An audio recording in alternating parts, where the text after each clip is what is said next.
If you are new here, hello and welcome on into Brodes Media.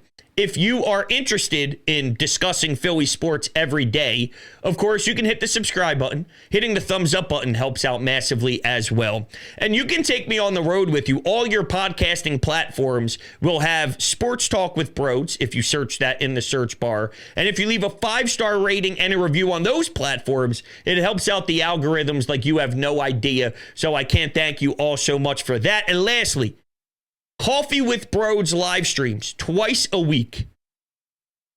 To gain access, you join the memberships here on YouTube, and you also get access to our Discord channel as well. All the information is down below in the description. Thank you all so much. I'll shut up now and enjoy the show.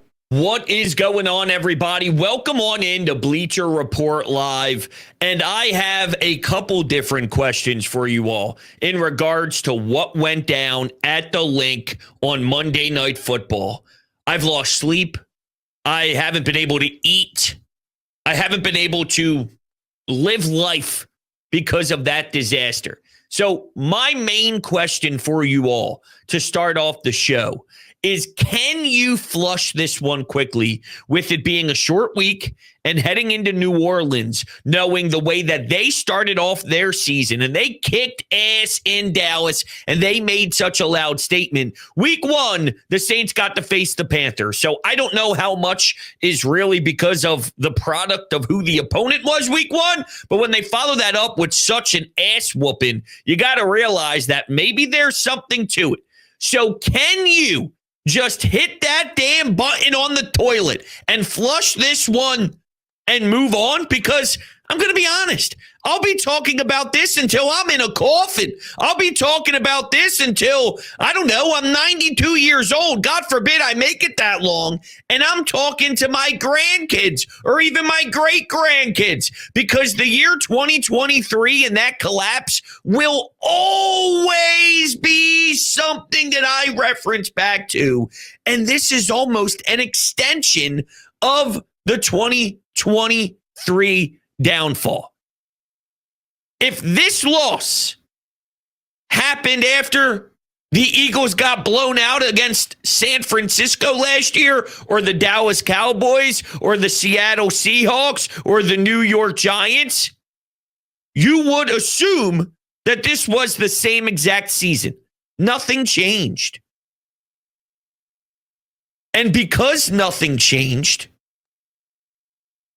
I'm not going to get over this. It took me all off season, really. What is it, 6 months, 7 months? To convince myself, and I didn't really convince myself, I just lied to myself, that it's time to turn the page. And then within 2 weeks, I'm reminded on the decisions the organization made to keep Nick Sirianni, and why what we are about to embrace as a journey will be very similar to those last final 7 games after starting out 10-1. It's a shame. It really is a damn shame. All right, so Nick Sirianni spoke with his normal media availability, and he also spoke on WIP this morning. And he confirmed that Jalen Hurts was the one to speak after the game was over. He felt as if what Jalen said was good enough, and there's no reason to somewhat restate very similar thoughts. And I'm paraphrasing a little bit, but it was about how they have to trust the plan and trust the process. And each week, I know the results were poor, but if we maintain a good process throughout the week and a good preparation, then we will be good over the long haul. Let me know the amount of times that a head coach has a major lead and gets pantsed and embarrassed the way Nick Sirianni has in Seattle. And now this one at home, when the electricity was absurd. It's the first home game. It's Nick Foles retiring. It's Jason Kelce on the Monday night broadcast. It's a chance to go 2-0. and you urinated all over yourself. This is a trend that continues to happen underneath this regime of Nick Sirianni. I don't think the preparation's working, dude. I don't think the process that Nick Sirianni chooses to utilize is something that I want to, week in and week out, try to duplicate on a week-to-week basis. That's stupidity. I cannot believe Nick did not share his own opinion on things. Even if it is very similar to the quarterback. I know I keep saying Nick doesn't do anything, and maybe that's tiring to some. The ones that want to look at his winning prior to the collapse and for some reason believe that that's who he is today, which he's not. Nick Sirianni does nothing, though. He was asked to take a step back on all the game planning, on all the scheme and the proper design of the calls and all that stuff. He doesn't do anything. So one of the areas you still have left, and one of the jobs and the roles that you're lucky enough to have, is to talk to the team. And you don't choose to use that? You think it would be better to do less? Maybe he knows. Maybe he knows that his voice isn't respected in that room and feels if I overstep, it's not going to hit home anyway. So I'm going to remove myself and just let Jalen cook. I mean, that would be a disaster, but I'd be lying to you if I said it wasn't a thought. Because he's obviously desperate to feel a part of this. Howie Roseman overstepped Nick, mentioned that he can't hire his own coordinators, and they are all in control of their own respected side of the ball. So there's not much for you to actually do. So when you can have a part of this thing, you'd think you would. You don't want it? I think you have to want it. Now I'm fearful that he doesn't want it. This is one of the most historic losses in franchise history.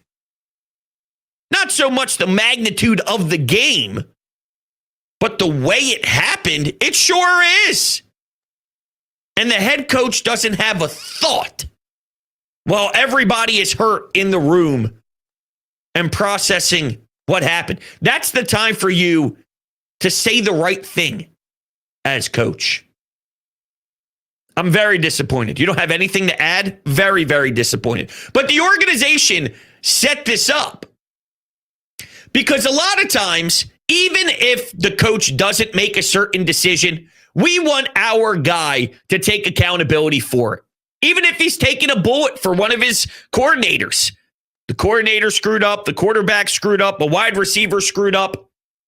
The coach postgame will say something in a traditional sense. This isn't traditional, but when an organization is more structured, it's easy for them to go, hey, my bad, that's on me. But they have set up such a weird sort of relationship that if Nick Sirianni mentioned that he was the one to do X, Y, and Z, when we're all under the knowledge here that Kellen Moore is the one calling plays and designing things, he can't. So he's going to get snippy post-game and go, all right, McClain. McClain reporting for the Inquirer, asking a question. All right, McClain, I know what you're trying to get at. Kellen's the one. It's like, yo, dude, it's week 2. But that's what Howie and Jeffrey Lurie set up by bringing this guy back. And now it's extremely awkward. When Nick wants to do the right thing, and he wants to take the blame and put all the blame on his shoulders, he really can't. Because then we start asking a billion questions after he's been mocked for so long in the offseason about losing his job, essentially. He still has it, but he lost it at the same time. He can't even do what a coach wants to do, because then we're asking, well, is he serious about it? Is he the one? Or is Kellen the one that came up with that decision? You know what I'm saying? And it's different now. It's not the preseason anymore, fellas. It's not Nick Sirianni and Jalen Hurts riding the golf cart in practice with this goofy-ass smile, pretending everything's right in the world. I told you, the second something goes wrong, the second adversity hits, the second something reflects last season, here comes the pitchforks. Here comes the criticism. Here comes sports talk radio. Here comes the media members with fair and justifiable thoughts and questions. It's a shame that Howie did this to Nick, because now Nick is sort of taking all the shots. But he also signed up for it. Doug Peterson walked away knowing he didn't want to be put in this predicament. Nick thinks, I'll continue here.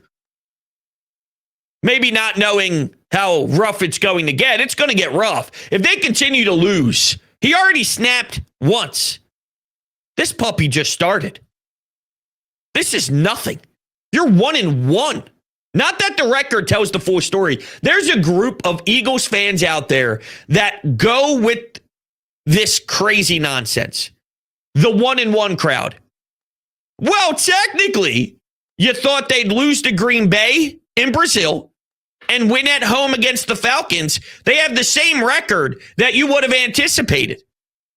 Yeah, but I'd be a fool. I'd be dumb if I just pretended how they lost didn't matter. Jordan Davis is supposed to be a run stopper. This team can't stop the run. He doesn't help stop the run, and he most definitely doesn't get to the quarterback. So this team can't stop the run and can't get to the quarterback. And there are film studiers who headed into the All-22 knowing that it would be arguably one of the worst tape studies they've ever watched. It somehow was even worse than they thought it would be. And nobody, and I mean nobody, expected it to be better than what they thought mid-game. It was 50,000 times worse, and everyone knew it was bad. You got tight ends essentially being super glue, blocking linemen. I mean, what are we doing? I don't know how much Vic Fangio can do. I'm not telling you he played no role. He, of course, played a role. You can't lose that bad and that ugly and not have any role as a defensive coordinator. But the bigger issue stems from Howie Roseman and his poor drafting. Jalen Carter should wow me, hasn't. Jordan Davis isn't good. Sorry, not yet. Not good. Nolan Smith can't play. So those are 3 first-round draft picks that are supposed to freshen up the defensive line of Fletcher Cox.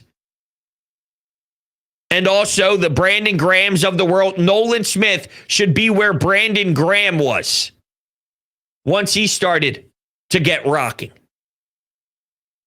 It's absolutely insane. Insane. And Kellen Moore, I got to be honest with you. I'm not ruling him out by any means. I loved some things that I saw in Brazil, pre-snap movement, taking advantage of certain matchups and making sure you're using motion and certain routes from receivers to open up other areas of the field. So it's a massive upgrade from where we were with Brian Johnson, and not really Brian Johnson, that's unfair to him, with Nick Sirianni, because Nick Sirianni was the reason why the offense sucked so bad. But you're telling me the difference in this offense, humming or not, against the Falcons is A.J. Brown? With Devontae Goddard and Saquon Barkley, you can't muster up a better plan. Britton Covey should not be getting 6 receptions for 23 yards. That's so bad. And this guy would get the ball, and there'd be, maybe an opportunity to run, get the ball in his hand. These men for the Falcons would use their pinky and grab him by the collar and just yank him down. Guys, what, 70 pounds soaking wet? Not really. You get my point, though. That it looked like there'd be plenty of turf in front of them. They'd use their pinky finger and actually grab the horse collar and just pull him down. It's a joke. That can't be what we rely on as an offense without A.J. Brown. You have to incorporate Dallas Goedert. You have to incorporate Dotson, unless Dotson stinks that much. But Howie Roseman went out and used a 3rd-round pick to go bring him in for this very circumstance.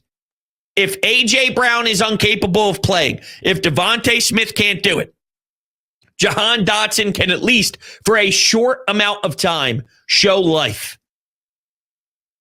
1 target, 6 yards. That's inexcusable. And that's a lack of a plan. I don't want to hear for a second that he just got here. Not really. He's played in the league long enough now where you get thrown to a different team. You're here for a couple of weeks. We need you in a pinch. That's part of the job. That's part of being a professional. So I'm starting to wonder with these 2 coordinators. Kellen Moore, the reasons why Dallas said goodbye and the reason why the Chargers said goodbye, it's a big upgrade from where we were. And I'm not saying I want him fired. I'm just asking a question. Why no Goddard? Why no Dotson? Why was the best part of this offense against Atlanta when Jalen runs on 3rd and 11? That's not sustainable. Jalen running the ball as hard and as tough as he did against the Falcons. And maybe with the healthy A.J. Brown, you don't have to have that, and I get that. The defense is so putrid, though, that to offset the defense, you have to have a top 1 or top 2 offense. This is nowhere close to that. It's a good offense. But with the talent on paper, I wanted a top 3 offense, 3 being the floor. That's what they are capable of doing with the talent, and that's what I expect. Your defense is getting shredded and gassed to the point where nobody's worse than them in the entire league. They're giving up runs that are impossible to consistently allow nonstop, and I don't think it's going to stop. It's probably going to continue to happen. We're getting so desperate that we are wondering if it would make more sense to put Zach Bond maybe in more of a pass rush situation and throw Devin White on the field because you have to find ways to organically get pressure. That's going to cause a bunch of other issues. But just the fact that we're even throwing that into the hopper week 3 shows you how badly they need to generate something.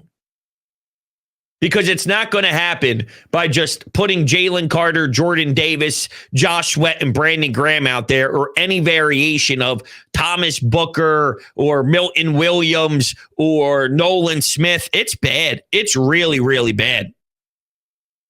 So to get this offense to where we need them, to get this team to win the way that we projected it to be, which is very simple. The offense was going to make up for the flaws of the defense, right? It's a very generic stance. It's a very basic standard way of looking at this team. But technically, that's how we thought this thing would go.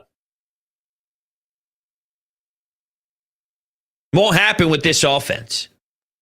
You need 3 more layers to what we got against the Falcons. And once again, yes, missing talent in AJ. But the eye test didn't tell me that there's something to all these other pieces to the offense, right? Like Dallas Goedert's non-existent. He's not even used. He's not even a part of this. Jahan Dotson, the part of the awesomeness of that would be he's a 3rd wide receiver. You know, it's like that's your 3rd wide receiver. Well, when he gets moved up because A.J. Brown gets injured and he's playing more of a role. He gets one target with a bigger role. Guys are non-existent. That's unacceptable. And that starts with Kellen Moore. And one last thing here on Vic Fangio, because I do think it's important to look at the entire coaching staff. I am very aggravated that Nick Sirianni had no words to say to his team after one of the most disgusting losses in franchise history. Just horrible. That's ridiculous. Ridiculous. No matter what some of the professionals and veterans said in the room, I don't care what that means about Jalen Hurts, the leader. No. Garbage from the head coach. Garbage. You have to say something, even if it's as simple as, that's on me, fellas. I'll wear it. That's on me. Keep your heads up high. Let's go to work. That sucked. That hurt. Let it hurt. I don't want this to be flushed. You have to remember this feeling. This feeling's awful. And I take the blame.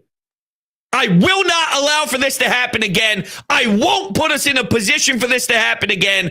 I'm sorry. Keep your head up high. We got a big game on Sunday, and we're going to make a damn statement in New Orleans, even if it's as simple as that. But that's a huge part of the flush statement that I forgot to get to at the top of the program here. Flushing it almost allows for it to be forgotten. This cannot be forgotten. This needs to be remembered. Because if you forget about it, then this happened twice in Seattle and now over a very short amount of time. And we're supposed to just wash our hands and act like it's not a massive deal. It's a huge deal. So I want you to soak in it. I want you to feel the pain. I want you to know that this should upset you. Hell, that's why I mentioned those 7 games last year as something I wanted the offseason to marinate with this core, with this group. It's crazy to me. It really is. So I don't like the Nick portion of this. I'm wondering why there wasn't more creativity and splash and just targets for reasonable options from Kellen Moore. And number 3, here's something with Vic Fangio that I'm wondering. And don't get mad at me. I'm only asking these questions because of how putrid the loss was. It's not my fault. This is what happens when you lose. This is what happens when you bring back a head coach that had such massive failures. I'm just doing my job. The Eagles aren't doing theirs. Get angry with them, not me. Vic's not happy. I promise you. I haven't spoken to him, myself. But if I was a betting man, and I am, of course, you can check out Skate Takes on Twitter at Brodes81, where I rollerblade around my neighborhood shirtless and give you my parlays of the day. Fantastic content. If I was a betting man, I would say that Vic Fangio is angry with the lack of production from the defensive line. And probably from some secondary players as well. Darius Slay, Quinyon Mitchell, maybe Nakobe Dean, some penalties, whatever, right? Well, he's old school. I'm not sure if Bryce Huff is ready to handle Vic Fangio turning his face red, saying, what the is that? You know what I'm saying? Some guys can take it, some guys can't. Jalen Carter can't even make it to a team exercise together. I don't know if it was a team meeting, if it was a team meal, it was a team something. This guy can't even show up on time. It's the NFL, dude. Come on, man. I mean, I'm not in the NFL, but when I do certain things, I get to the place sometimes 45 minutes before and kick back in my car, in my truck, and I'll watch TikToks for 20 minutes before I go in. Even if it's a little meeting with whoever it is. Doesn't matter who it is. That's how I operate. How do you not for the NFL? Vic Fangio, I'm sure, is very disgusted by it. But he's an old school guy. He's an old school cat. Will that cause a problem? Some of the not Miami Marlins. No. The Miami Dolphin players were stoked when he left the building. I'm not necessarily sure how he's approaching it. I don't know what his tone is and what his direction is, but he's up front. He won't sugarcoat it. He'll tell you how it is. Bryce Huff has to separate himself or else he won't be getting more time. Nakobe Dean, Devin White, he tells you how it is. Well, after watching these first two games, I was told the field was bad. Relax, Brodes. The field in Brazil wasn't up to the standard. Well, what the hell? If that's the case, then I better see 7 sacks on Monday Night Football against Kirk Cousins, who can barely move. It somehow got worse. I think it got worse. Nolan Smith's getting dropped and popped, where his rear end is stuck on the grass. Tight ends are working you. It's awful. Vic's going to have to tiptoe around these kids. Jordan Davis. It's not Fletch. It's not Javon Hargrave. It's not Brandon Graham. They're not high 30-year-olds anymore. We're already walking on thin ice with an old school defensive coordinator. Just something to monitor, that's all. Because I can tell you for free, Bryce Huff hears what's being said about him. He's a zero. He's a nothing. He's giving us flat out garbage. And now you're going to have your DC breathing down your neck as well. Can cause a lot of turmoil internally. It's just something that I'm looking at. That's all. All right, so let me give you an update on the Bleacher Report poll of the show here. Can you flush the Eagles-Falcons quickly? Yes is winning by a long shot. Yes, ready for the Saints is winning by a long shot. Absolutely not is not doing very well. That's where I would vote, though. I'd say no, I can't flush this quickly. How can I? Now, sorry, this was supposed to be a different year. This reminds me exactly of the year that I want to forget, which I never will forget. So how can I pretend it didn't happen? I'm not a player. I'm not a coach. All these NFL coaches have a very similar message. We got to get ready for next week. And there's probably a healthy way to go about that as a coach. But I don't want them to fully forget about this. Because this is unacceptable and can't happen again. And it already happened too quickly from one another. This happened one every 12 years, fine. And I saw a stat that they're 3-7 in their last 10. And if you look at the NFC East standings, that's worse than the Giants. Not good. Not good. Now, Zach brings up here in the chat, he says, thank God for the early bye. All I'll say is if they can't figure it out first game off the bye, it'll be a long season. It's going to be a long season, Zach, regardless. And I don't know if the bye being early is necessarily a good thing. It's got its pros and cons. If things are going to spiral out of control early here with Tampa Bay and New Orleans still on the schedule prior to the bye, yes, it is a nice early thing to have to almost reset, even though I doubt that's really going to fix anything because the internal issues are the internal issues. 1 week off won't stop the fact that Bryce Huff stinks, or it won't stop the fact that Nolan Smith can't generate any pressure or this team can't stop the run. So unless Howie Roseman brings somebody up off the street or someone from the practice squad becomes a major force, or if he makes some crazy blockbuster trade, then I don't think it's just going to automatically snap into place the way that we would want it to. That's just how I feel from a general sense. But yes, it can help you reset if you're 1-3 after the first 4. And I want to vomit just thinking about that being the case, but it is very possible. 2-2, I guess, is a possibility as well. Not because I have faith in the Eagles, but more so because I realize Sunday week 2 and even Monday week 2, that crazy stuff happens. So it's less about, woohoo, Eagles, you're doing great. It's more about, I've seen the craziest Sunday of my life just happen, and anything is possible. Not because I think the Eagles are transcendent. So they're either going to be 2-2, 1-3, you can reset. But the back end of that would be, these guys are going to have so much wear and tear by week 12, 13, 14.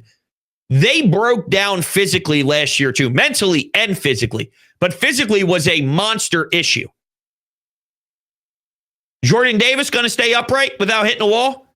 Jalen Carter, what about Josh Sweat when he didn't record a sack in 5 billion chances after a certain point last year? So you get your pros and your cons with it. I haven't even gotten that far ahead. I don't even. Let me see here. Who is after the bye? I don't want to get too sidetracked. I can't even get over the last game. I can't even flush it. But after the bye, it's home against Cleveland. Jim Schwartz. For whatever it's worth. But I don't want to get too much in advance here. But it's an interesting thought on will it be beneficial or will it actually hurt them? The early bye. Oh, just the fact that we're hypothetically throwing around 1-3 after 4 when you were so close to being 2-0 is so damaging to my soul. All right, everybody, that's going to do it here on Bleacher Report. Thank you all so much for hanging out with me. I greatly appreciate it. I will catch you after the Saints game right here. Hopefully it's something more prettier than what we saw in South Philly. Appreciate it. Have a great rest of your day, everybody.